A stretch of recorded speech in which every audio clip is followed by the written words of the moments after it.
Hello guys, কি অবস্থা সবার? সকাল সকাল বাইকটা নিয়ে বেরিয়ে পড়লাম। দেখতে থাকুন কোথায় যাই। আমাদের শাকপুর গ্রামটা, মাশাআল্লাহ শাকপুর গ্রামের ভিডিও ছাড়লে ভরি।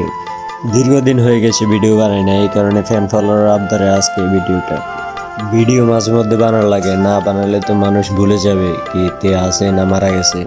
আজকে কাজ নাই দেখে এই কারণে বেরিয়ে পড়লাম ভিডিও বানানোর জন্য।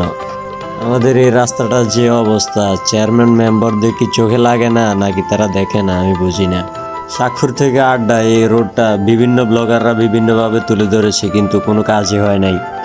এই রাস্তাটা দিয়ে গাড়ি ঘোড়া আসতেও ভয় লাগে। তো চলে আসলো আমরা অসদিয়া বাজার। অসদিয়া বাজার থেকে পেরপেট্রি রোডটা ভালো রাস্তা পেয়ে দিলাম একটা টান। আজকে ফ্রি থাকে আমরা বেরিয়ে পড়লাম ঘুরতে। আমি বাতিজা সিয়াম আর রংপুরিয়া মৌসুম। তা আমরা তিনজনে এখানে টুকটাক ভিডিও বানাই, সবাই আমাদের ভিডিওগুলো দেখবেন। তাদের ফেসগুলো আমি মেনশন দিয়ে রাখবো।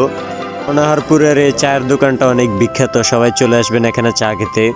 বরুড়া থানার যারা ভাই বাজার আছেন তারা এই রোডগুলো অবশ্যই চিনে থাকবেন। আমরা চলতে চলতে চলে আসলাম পেরপেটে আমিন মার্কেট। আর শেষ পর্যন্ত কোথায় যাই এটা দেখবেন অবশ্যই। দুপুরবেলা বের হয়েছি, রোদের কারণে এই জন্য গাড়ি ঘোড়া তেমন একটা নেই, পুরো রাস্তায় ফাঁকা। তো সারাদিন ঘোরাঘুরি শেষে অবশেষে আমরা চলে আসলাম আমাদের গন্তব্যে। কিন্তু এমন সময় আমাদের সাথে আশ্চর্যজনক একটা ঘটনা ঘটে গেল।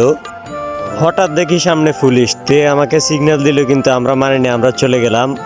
আর আমরা চলে এসেছি ডাক্তার মোহাম্মদ হোমিও হল। এখানে দেশি বিদেশি উন্নত চিকিৎসা পাওয়া যায়।